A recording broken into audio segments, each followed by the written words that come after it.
चंदा भजो। राधे गोविंदा भजो वृंदावन चंदा भजो। राधे गोविंदा भजो वृंदा भजो चंदा भजो। भानु दुलारी भजो कीर्ति कुमारी भजो। भान दुलारी भजो कीर्ति कुमारी भजो। भानु दुलारी भजो कीर्ति कुमारी भजो। भान दुलारी भजो कीर्ति कुमारी भजो। राधे गोविंदा भजो वृंदावन चंदा भजो। राधे गोविंदा भजो वृंदावन चंदा भजो। मान बिहारी भजो रास बिहारी भजो। मान बिहारी भजो रास बिहारी भजो। मान बिहारी भजो रास बिहारी भजो।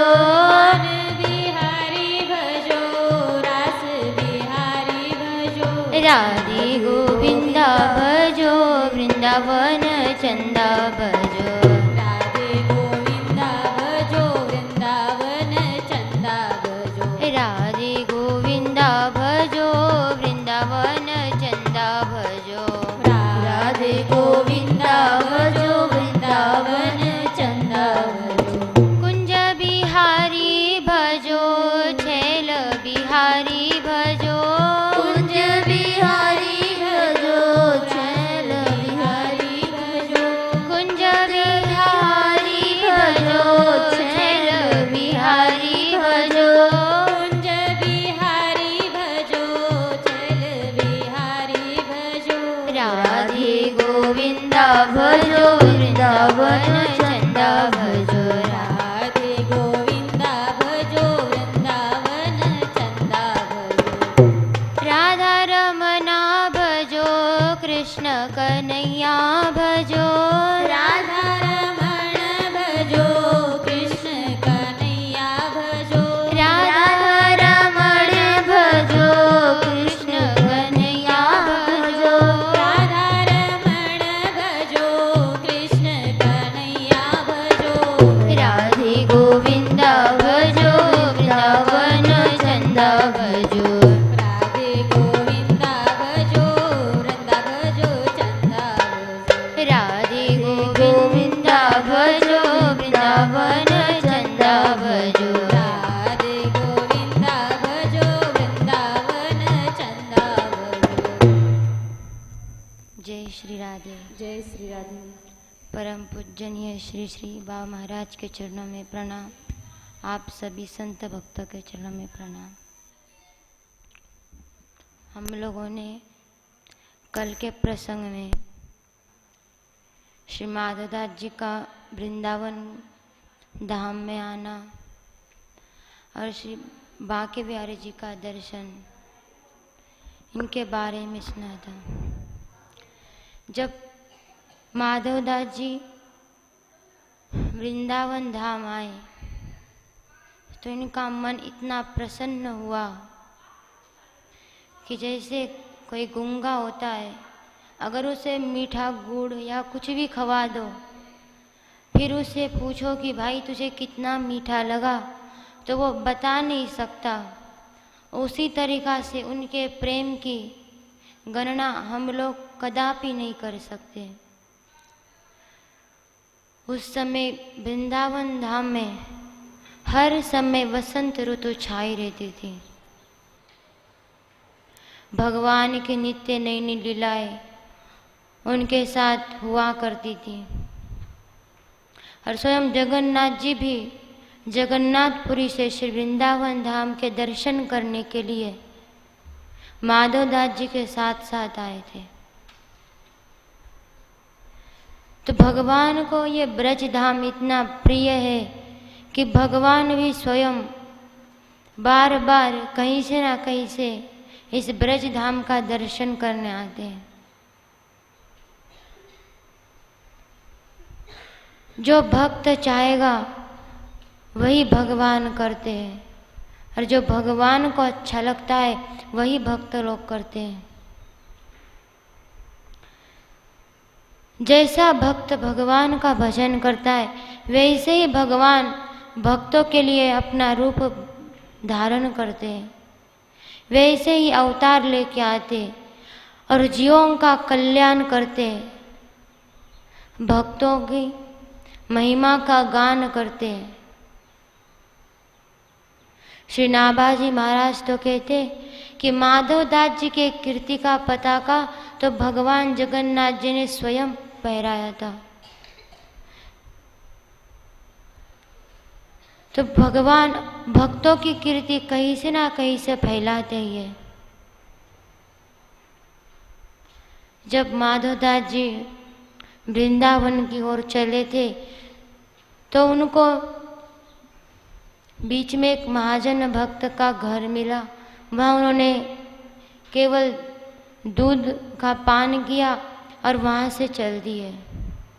भक्त लोग कोई चीज़ की आशा नहीं रखते, क्योंकि उनका पालन पोषण करने वाला तो केवल एक भगवान ही है। जैसे मल्लुकदास जी की कथा आती है, जब ये छोटे थे तो इनके घर में संत लोग प्रसाद पाने आते थे, इनके घर में संत सेवा होती थी। तो एक दिन मल्लुकदास जी ने पूछा कि भाई तुम लोगों ने अपना घर परिवार सब कुछ छोड़ दिया और भगवान की शरण ले ली, तो क्या भगवान तुम्हें कुछ देता है?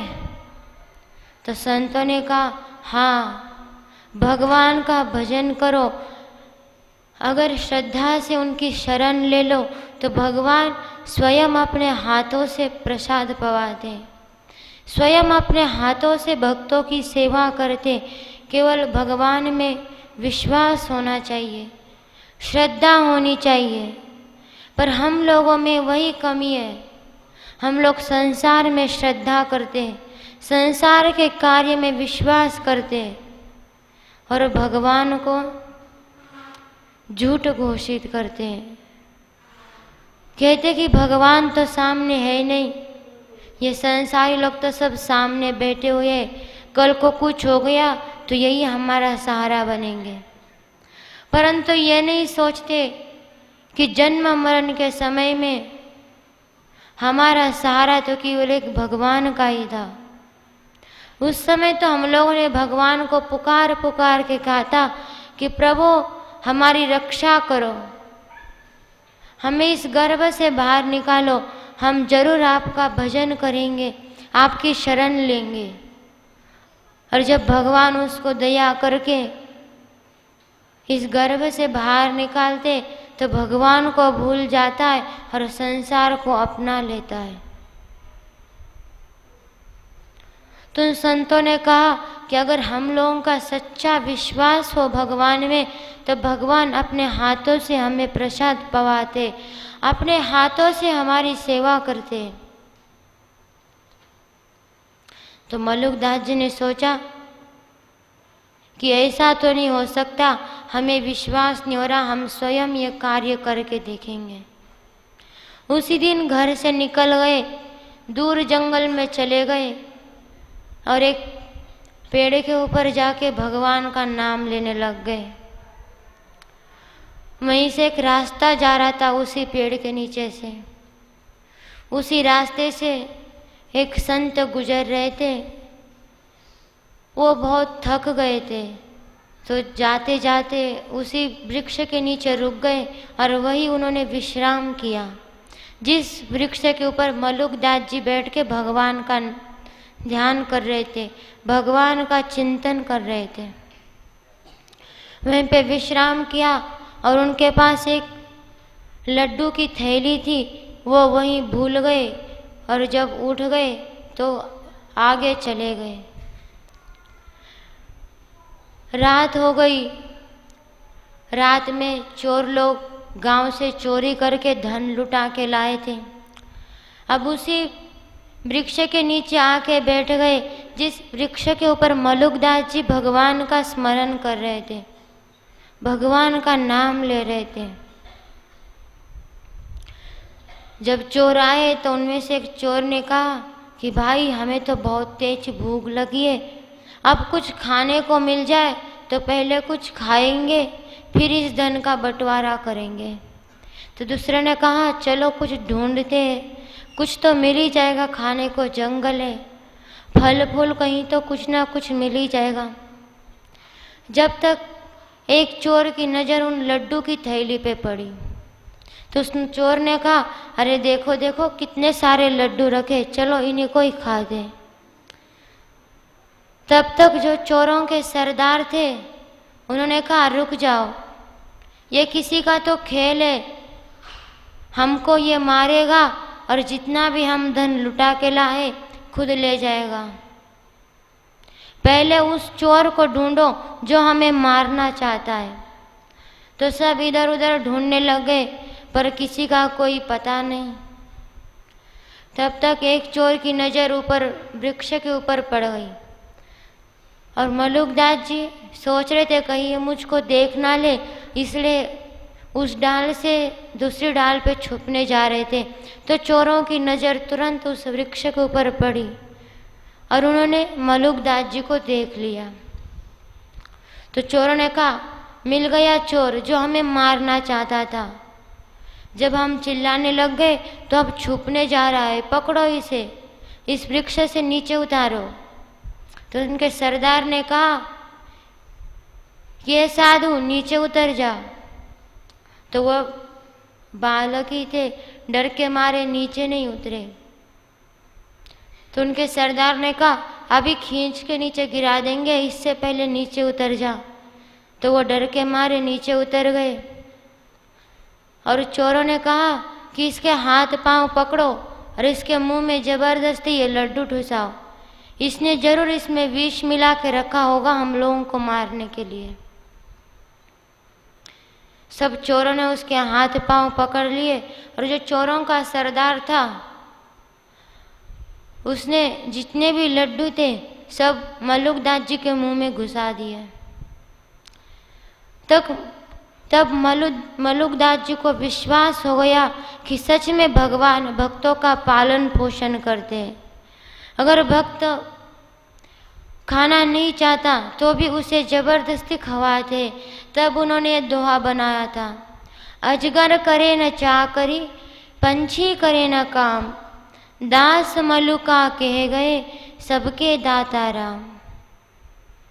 कि अजगर होता है, किसी की चाकरी नहीं करता, किसी नौकरी नहीं करता, अपनी जगह पे बैठा रहता है, उसको वहीं खाने के लिए भोजन मिल जाता है।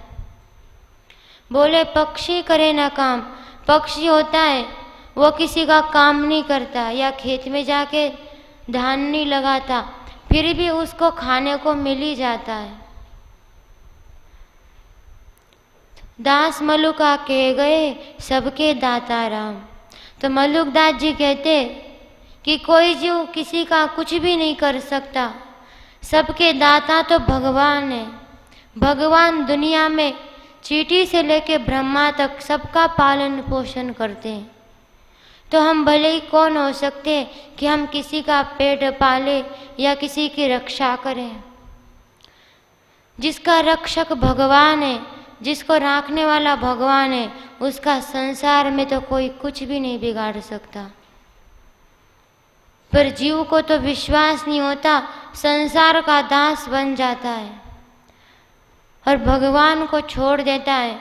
जिसने हमको ये मनुष्य शरीर दिया, जिसने हमको 84 लाख योनि में से मुक्त करने के लिए भगवत भक्ति का मार्ग दिखाया, हम उसी को ही भूल जाते हैं और संसार के दास बनते, संसार के गुलाम बनते हैं। भक्तों की सेवा करने में तो आलस आता है, परंतु माधवदास जी इतने निष्किंचन भक्त थे, जो मिला सोई खाते थे। कभी एक रोटी की भी आशा नहीं रखते थे कि अभी गरम रोटी मिल जाए और हम उसको खा लें।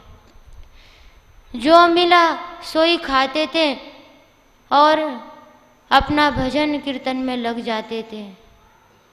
भक्त लोग उतना ही आहार ग्रहण करते जितना हमारा जीवन चल सके। ये नहीं कि मिल रहा है तो खूब ठूस ठूस के खा लिया, या तो पोटला बांध के अपने साथ ले लिया।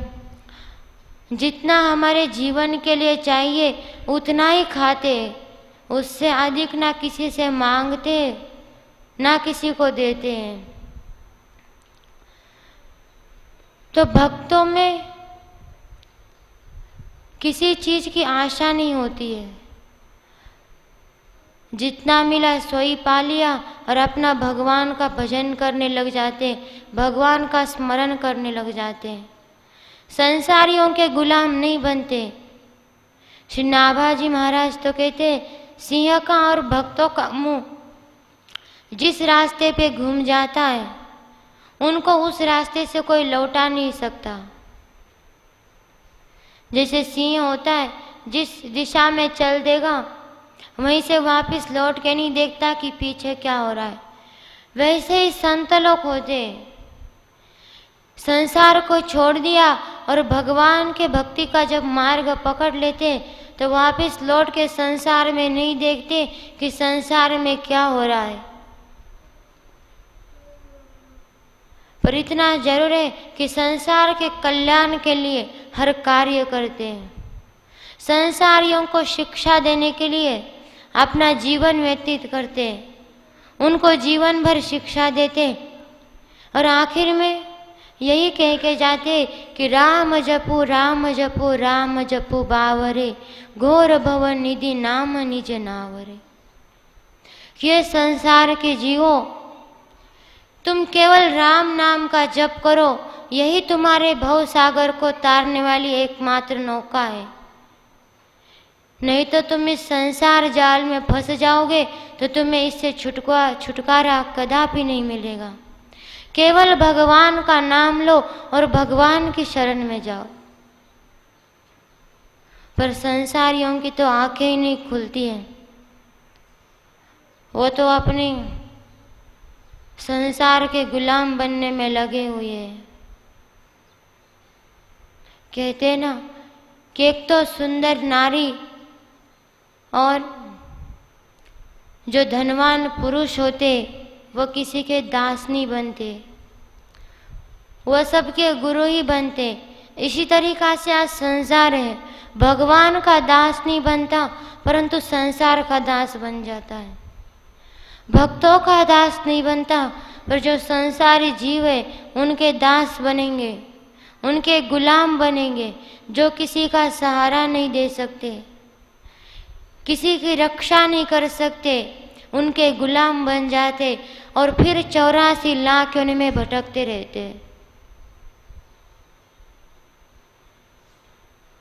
तो माधवदास जी तो केवल संसार का कल्याण करने के लिए और भगवान के भक्ति का प्रचार करने के लिए ही अवतार लेके आए थे। जब वृंदावन धाम में आए, श्री बांके बिहारी जी का दर्शन किया, वहाँ से चना प्रसादी ली, श्री बिहारी जी को यमुना तट पर जाके उन्हीं चनों का भोग लगाया और वही चने प्रसाद रूप में ग्रहण कर लिए।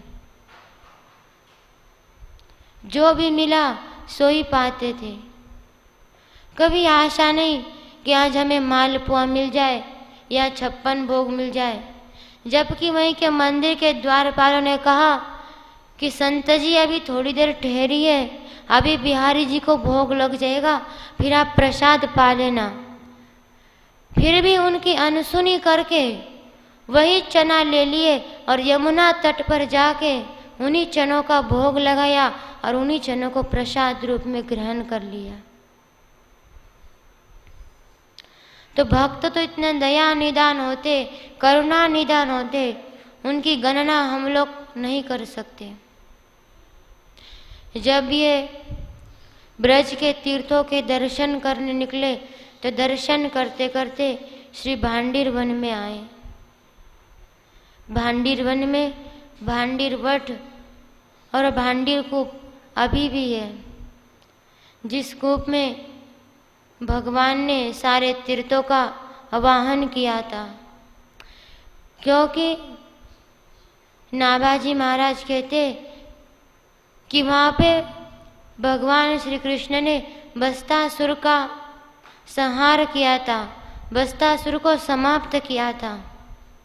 अब वत्सासुर गौ के बछड़े का रूप धारण करके आया था, इसलिए ग्वाल वालों ने कहा कि कन्हैया तूने तो गौ हत्या की है, तुझे इसका प्रायश्चित करना होगा।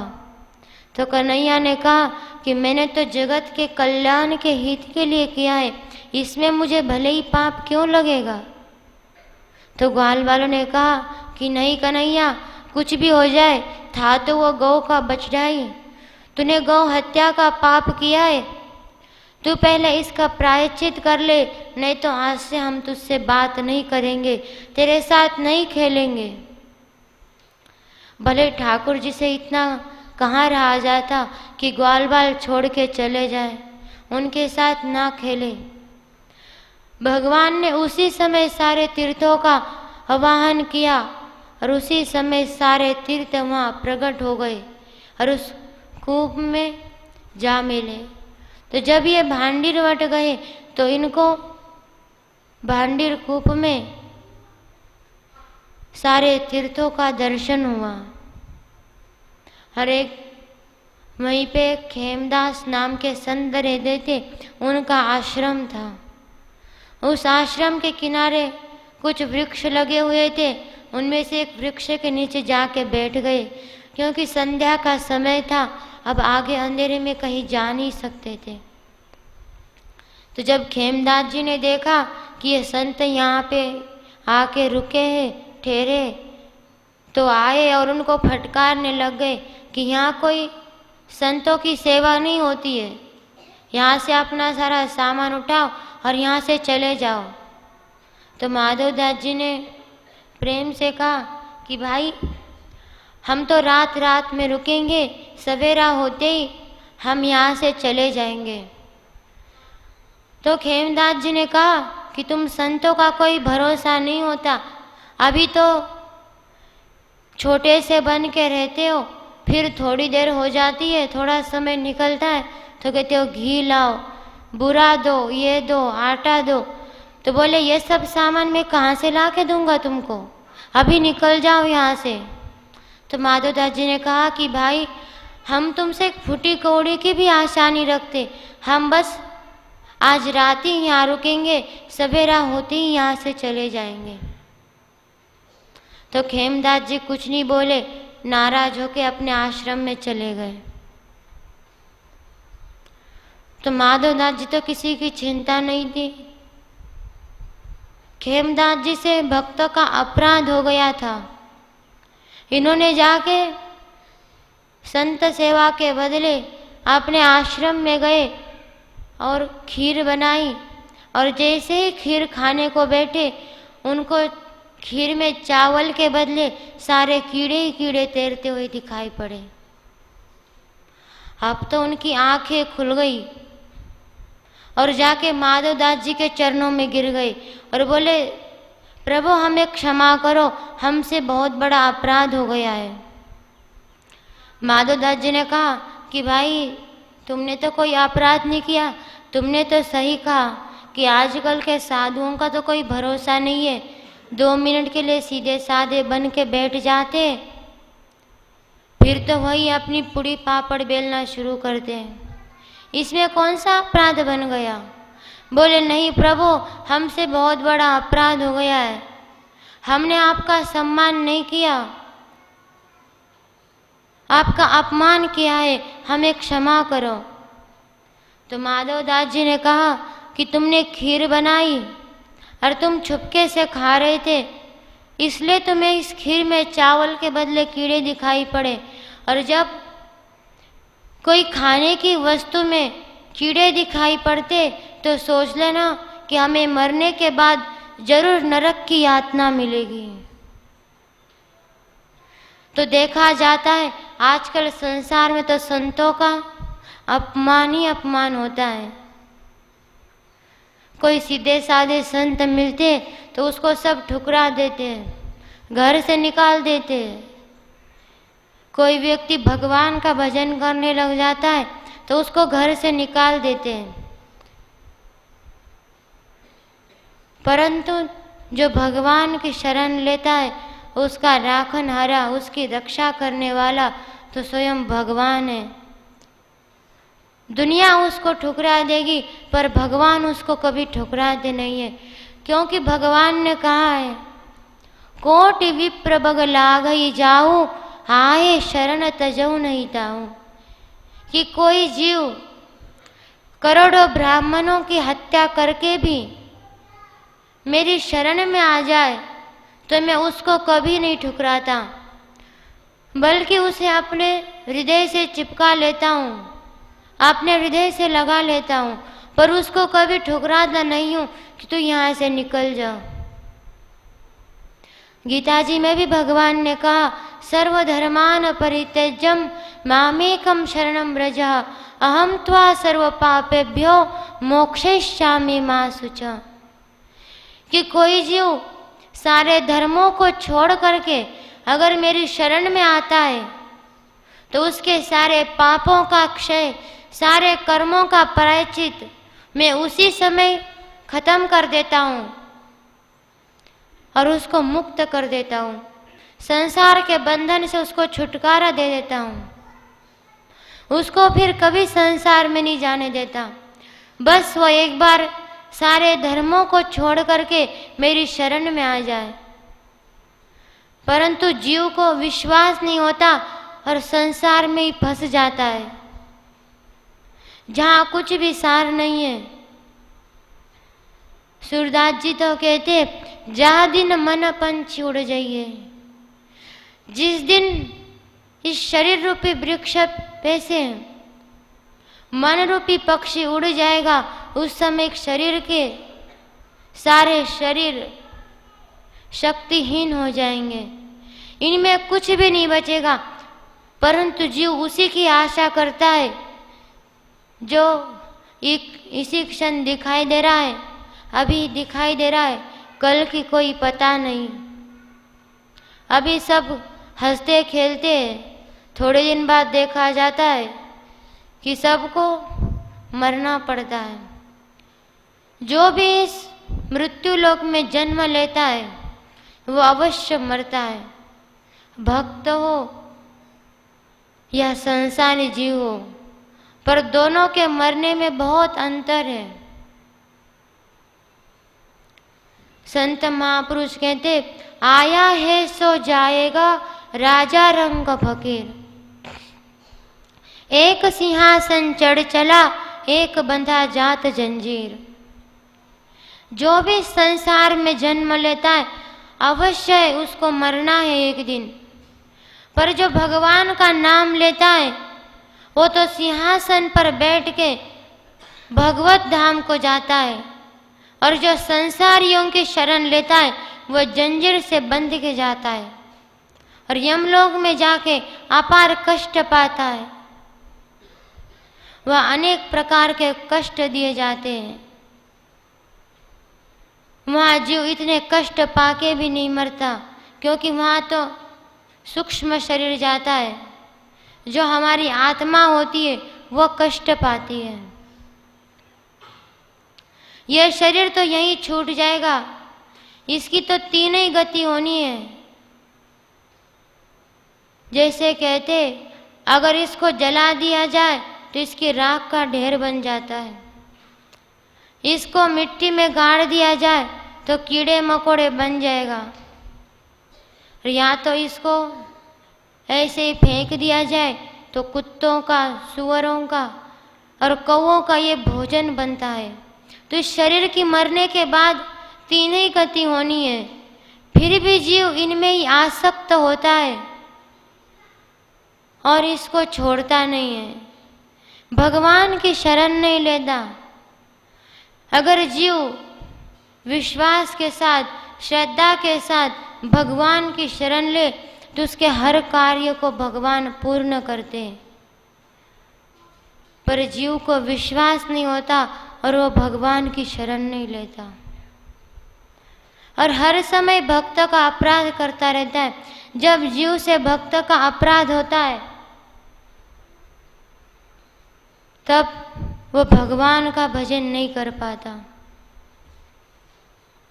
जो भक्तों से द्वेष करता है और भगवान से प्रेम करता है, भगवान कहते वो तो मेरे पाँव को पूजता है और मेरे गर्दन को काटता है। इसलिए सबसे पहले भक्तों की सेवा करनी चाहिए, फिर भगवान की सेवा करो, तो इसमें भगवान कभी नाराज नहीं होंगे। भगवान तो यही चाहते कि मेरे भक्तों की सेवा हो, पूजा हो, उनकी कीर्ति हो। पर भक्त अमानी होते, मान सम्मान की इच्छा उनमें कदापि नहीं होती। वो तो फटे चित्रे पहन के भी डोल लेते, एक कुटिया में रह के पूरा जीवन व्यतीत करते। पर संसारी जीवों को कितना भी धन मिल जाए, कितने भी अच्छे कपड़े पहनने को मिल जाए, फिर भी उसका पेट नहीं भरता। फिर भी सोचता है कि अभी दूसरे कपड़े लाएंगे, अभी और धन कमा के लाएंगे। जो धन सर्वथा झूठ है, कोई काम में नहीं आएगा, उस धन की आशा में पूरा जीवन व्यतीत करता है। और फिर भी जब मरता है तो एक फूटी कौड़ी भी संग में नहीं लेके जाता। फिर भी जीव की आंखें नहीं खुलती और उसी संसार में फंसा हुआ रहता है। तो सबको भगवान का नाम लेना चाहिए, भगवान के नाम पे विश्वास रखना चाहिए।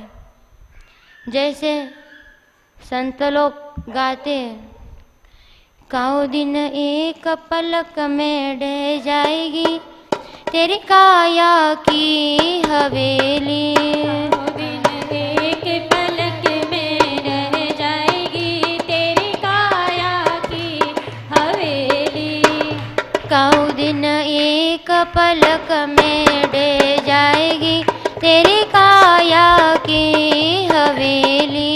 काऊ दिन एक पलक में रह जाएगी तेरी काया की हवेली।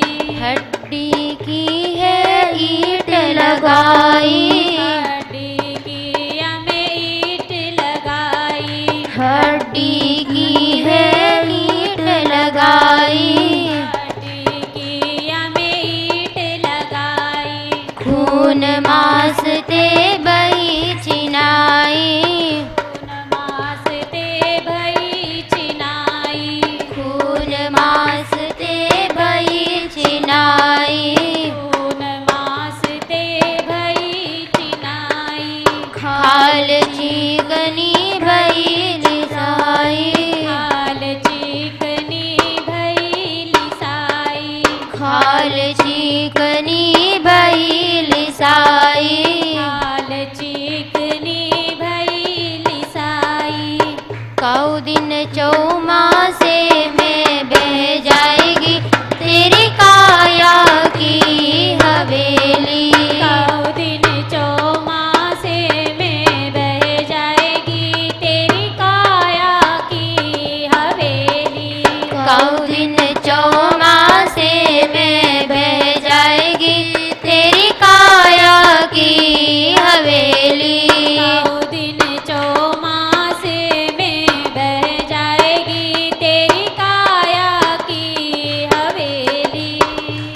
काऊ दिन एक पलक में ढह जाएगी तेरी काया की हवेली। काऊ दिन एक पलक में रह जाएगी तेरी काया की हवेली। तेरी काया की हवेली, तेरी काया की हवेली। तेरी काया की हवेली। तेरी काया की हवेली। तेरी काया की हवेली, तेरी काया की हवेली। ओ तेरी काया की हवेली। तेरी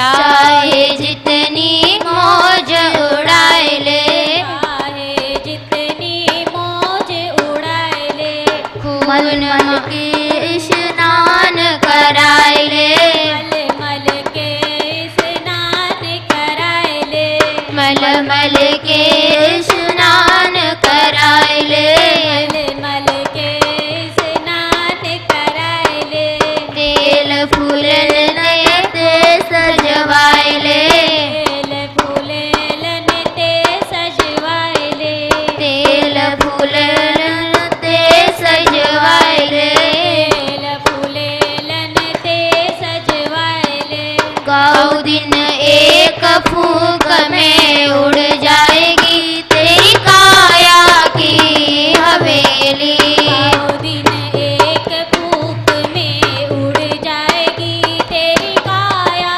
की हवेली, गाँव दिन एक फूंक में उड़ जाएगी तेरी काया की हवेली, गाँव दिन एक फूंक में उड़ जाएगी तेरी काया की हवेली, गाँव दिन एक पलक में ढह जाएगी तेरी काया की हवेली, गाँव दिन एक पलक में ढह जाएगी तेरी काया की हवेली, तेरी काया की हवेली, तेरी काया की हवेली, तेरे काया की हवेली, तेरी काया की हवेली, तेरी काया की हवेली, तेरी काया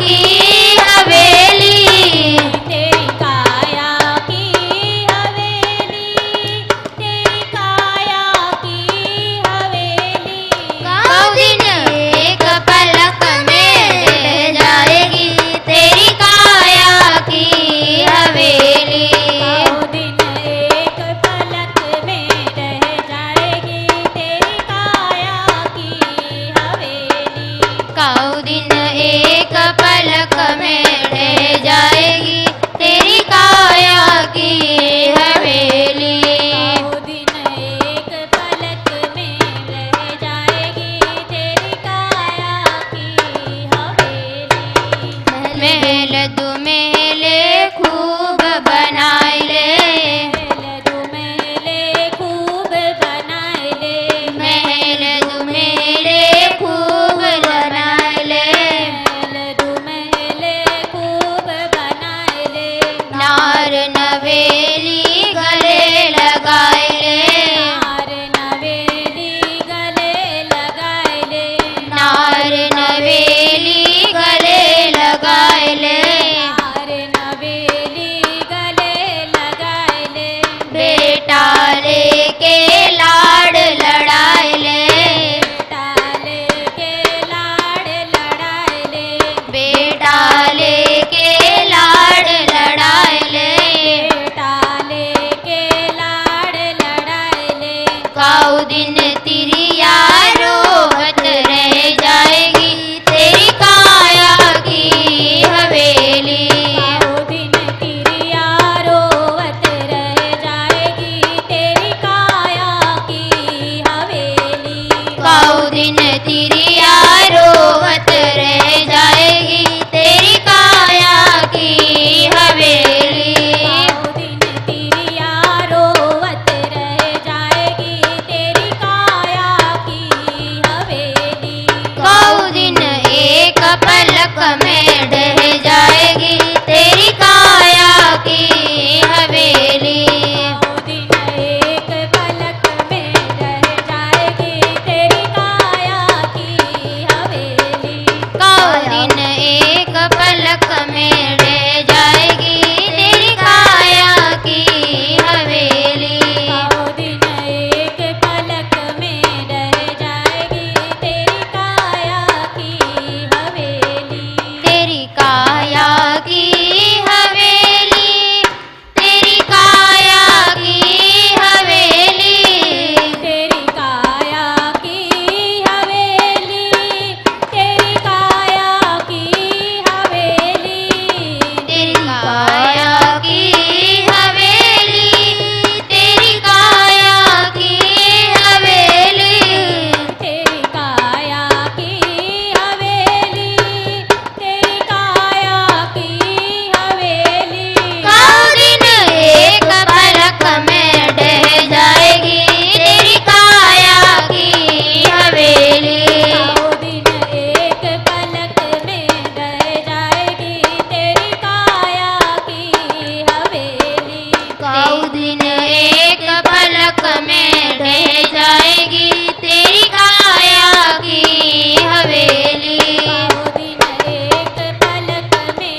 काऊ दिन नाम निशानी मिट जाएगी तेरी काया की हवेली। काऊ दिन नाम निशानी मिट जाएगी तेरी काया की हवेली। काऊ दिन एक पलक में ढह जाएगी तेरी काया की हवेली। काऊ दिन एक पलक में ढह जाएगी तेरी काया की हवेली। काऊ दिन एक पलक में ढह जाएगी तेरी काया की हवेली। काऊ दिन एक पलक में ढह जाएगी तेरी काया की हवेली। तेरी काया की हवेली, तेरी काया की हवेली। तेरी काया की हवेली, तेरी काया की हवेली। तेरी काया की हवेली, तेरी काया की हवेली। तेरी काया की हवेली, तेरी काया की हवेली। काऊ दिन एक पलक में ढह जाएगी तेरी काया की हवेली। काऊ दिन एक पलक में ढह जाएगी तेरी काया की हवेली। काऊ दिन एक पलक में ढह जाएगी तेरी काया की हवेली। काऊ दिन एक पलक में ढह जाएगी तेरी काया की हवेली।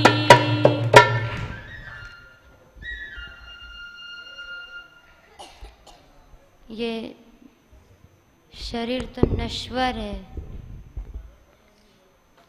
इसमें हड्डियों की तो ईंट लगाई है और खून मांस इसको चीन दिया और ऊपर से काली गोरी चमड़ी से इसको सजा दिया, तो जीव इसको देख के ही इसका गुलाम बन जाता है। इस शरीर के 9 दरवाज़ों से मल निकलता है, इस शरीर की गंदगी निकलती है, रोम रोम से इस शरीर की गंदगी निकलती है, फिर भी जीव इस शरीर में इतना आसक्त हो जाता है कि भगवान को छोड़ के इस शरीर को अपना बना लेता है, इस संसारी जीवों को अपना बना लेता है। ना उसको भक्तों का ध्यान रहता है, ना संतों का ध्यान रहता है, बस अपने परिवार वालों की चिंता में लगा रहता है कि इसका क्या होगा, उसका कौन रक्षा करेगा, उसका पालन पोषण कौन करेगा। पर माधव दास जी ने तो अपने परिवार को, जब इनके पतिव्रता श्री चली गई भगवत धाम को, तब इन्होंने भी सोचा कि अभी मेरा पुत्र छोटा है, जब ये बड़ा हो जाएगा तो इसका विवाह कर देंगे, इसके हाथ पे सारा संसार का भार दे देंगे और फिर अपने एकांत में जाके भगवान का भजन करेंगे। पर जिसको भगवान अपनाता है, जिस पे भक्त लोगों की कृपा हो जाती है, उसको भगवान भले ही संसार में क्यों ठहरने देगा। उसी समय भगवान ने इनके मन में ऐसी लीला रची कि ना इन्होंने अपने माता पिता देखे, ना अपना छोटा पुत्र देखा। उसी समय संत वेश धारण कर लिया और घर छोड़ के जगन्नाथपुरी जाके भगवान का भजन करने लग गए। जब इनका अपराध खेमदास जी से हुआ तो ये बड़े पश्चाताप करने लग गए। कितने बड़े संत हमारे आश्रम पे आए और हमने इनका कुछ भी सम्मान नहीं किया, इनको एक गिलास पानी की भी नहीं पूछा। तब तो इनको बड़ा पश्चाताप हुआ और माधव दास जी के चरणों में गिर गए और बोले, प्रभु हमें क्षमा करो, हमें इस अपराध के मुक्ति का कोई कारण बताओ, इस अपराध से हम कैसे मुक्त होंगे। माधव दास जी तो कोई भी अपराध होता तो एक ही कारण बताते कि भाई जीवन भर संतों की सेवा करना, संतों की पूजा करना और उन्हीं का जो उत्तिष्ठ मिले उसी को ही ग्रहण करना, इसी से ही तुम्हारे सारे पापों का क्षय हो जाएगा और भगवान तुम्हें बहुत जल्दी मिलेंगे। जैसे श्री नारद जी के प्रसंग में आता है, इनकी माँ थी, दासी थी। ये नारद जी दासी पुत्र थे। ये 5 साल के बालक थे तो इनकी माँ संतों की सेवा करती थी। जो संतों के बर्तनों में संतों का उच्छिष्ट रहता था वही नारद जी को खवाती थी और जो बर्तन थे उनको सफाई करके रख देती थी। नारद जी की बुद्धि अपने आप ही इतनी पलट गई कि जब इनकी माँ एक दिन रात में गौ दोहन करने जा रही थी, गैया का दूध निकालने जा रही थी, तो एक काले नाग पे इनका पांव पड़ गया और उस काले नाग ने इनके माँ को डस लिया। जब उस काले नाग ने नारद जी के माँ को डस लिया तो उनकी माँ उसी समय इस शरीर को छोड़ के भगवत प्राप्ति कर गई। तो उस समय उन्होंने इस बात का कष्ट नहीं माना, किंतु भगवान की कृपा समझ के 5 साल के होते हुए भी भगवान की शरण में चले गए। इतनी बड़ी भक्ति आ जाती है केवल भक्तों का उच्छिष्ट खाने से, क्योंकि उनमें ना किसी से द्वेष होता है, ना किसी के प्रति आसक्ति होती है। वो तो केवल भगवान से आसक्ति करते और संसार के चर अचर, चींटी से लेके ब्रह्मा तक हर जीवों में मैत्र का, करुणा का ही भाव रखते हैं।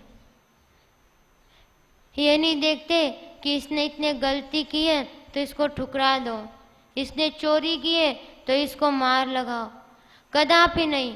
अगर भक्त का किसी से अपराध भी हो जाता है तो भक्त लोग अपना सरल स्वभाव से उनको उसी समय क्षमा कर देते हैं। तो खेमदास जी थे, इनको कह दिया कि तुम जीवन भर अपने आश्रम में ही रह के संतों की सेवा करना और जो उनका उच्छिष्ट मिले उसी को ही ग्रहण करना, तो तुमसे जितने भी आज तक अपराध हुए संतों के प्रति उन सब का क्षय हो जाएगा। तो उसी दिन से खेमदास जी ने अपने आश्रम में संतों की सेवा शुरू किया और संतों का ही उच्छिष्ट ग्रहण करते थे। कुछ लोग तो कहते और नाभाजी महाराज भी कहते कि गर्ग संहिता और ब्रह्म संहिता के अनुसार श्री भांडीर वन में श्री ब्रह्मा जी ने श्री राधा कृष्ण का विवाह भी किया था। उस जगह माधवदास जी गए थे जिस जगह स्वयं युगल सरकार का विवाह हुआ था। वैसे तो लीला के दृष्टि से भगवान ने विवाह रचा, परंतु भगवान युगल सरकार को अलग करने वाला संसार में कोई नहीं है। ब्रह्मा जी के द्वारा श्री युगल सरकार का विवाह वहीं पे हो गया।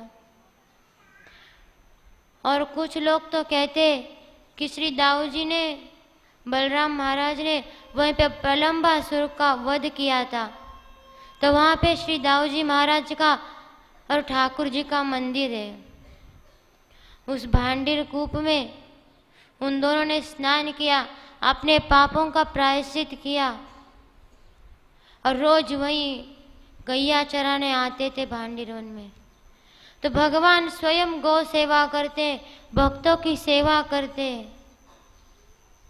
अपनी ईश्वरता को भूल जाते। और हम लोगों को कोई एक गिलास पानी भी मांगेगा तो हम अनसुनी करके वहाँ से आगे चल देते। तो हम तो क्षण प्रति क्षण हर समय अपराध करते हैं। तो इसका जरूर है, जैसे खेमदास जी को तो तुरंत पता पड़ गया कि जब खाने के पदार्थों में, भोजन के पदार्थों में उनको कीड़े दिखाई दिए तो इसका मतलब है कि अब हमारे लिए नरक के दरवाजे खुल गए और भगवत प्राप्ति के जो दरवाजे थे वो हमेशा हमेशा के लिए बंद हो गए। इसलिए वो उसी क्षण जाके माधव दास जी के चरणों में लेट गए, उनके चरणों को पकड़ लिया और उनसे माफ़ी मांगी, उनसे क्षमा की याचना करी। पर संत महापुरुष तो इतने दयामयी होते, पहले ही समझ जाते कि किसका क्या हुआ है। परंतु हम लोग तो क्षण प्रतिक्षण अपराध करते और किसी से क्षमा भी नहीं मांगते और अपने को फिर भी सबसे बड़ा समझते हैं। तो श्री यमराज जी ने कहा है कि ऐसे लोगों को तो जरूर नरक की यातना मिलनी चाहिए। आपने दूतों को कहा, जिह्वा न वक्ति भगवत गुणनाम देहम चेतस्य स्मरति तच्चरणारविंदम कृष्णाय नमति यच्छिरेकादपि तानान देहम विष्णु कृत्यान। कि जिसकी जुआ पर आज तक भगवान का एक भी नाम नहीं आया, जिसने जुआ से भक्तों का अपराध किया है, उनको इस नरक में लेके आओ। जिन्होंने चरणों से कभी भगवान के धाम की परिक्रमा नहीं की हो, भगवान के मंदिर के दर्शन करने के लिए नहीं गए हो, उन जीवों को इस नरक में लेके आओ। उनको ये नरक कष्ट देने के लिए, भक्तों के लिए नहीं। कहा कि भक्तों के पास तो तुम लोग भूल के भी मत जाना, नहीं तो निश्चित तुम्हारा विनाश हो जाएगा। उन्हीं जीवों को यहाँ लेके आना जिन्होंने भगवान के भक्तों के चरणों में कभी भी प्रणाम नहीं किया, जिन्होंने भक्तों का क्षण प्रतिक्षण अपराध किया है, उन्हीं को ही नरक में लेके आना और उन्हीं के पास तुम लोग जाना। भगवान के भक्तों के पास कदापि मत जाना, नहीं तो तुम्हारा अवश्य विनाश होगा। तो भगवान का एक नाम लेने से भी नरक की यातना छूट जाती है। और हम लोग तो क्षण प्रतिक्षण भक्त अपराध करते हैं। जिस भगवान ने हमें यह शरीर दिया, उस भगवान को भी भूल जाते हैं। तो हमसे पाप इस संसार में होगा भी कौन? तो इस पाप का प्रायश्चित तो केवल भक्तों का उत्तिष्ठ लेने से ही और उनके चरण रज मिलने से ही होगा। तो माधव दास जी ने खेमदास जी को कहा कि तुम भक्तों की सेवा करो और उनका उत्तिष्ठ ग्रहण करो, उसी से ही तुम्हारा अपराध का प्रायश्चित होगा और तुम अपराध से मुक्त हो जाओगे। इसलिए हम लोगों को भी यही सोचना चाहिए कि भक्त अपराध ना हो और भगवान की शरण मिल जाए। जय श्री राधे। राधे किशोरी दया करो।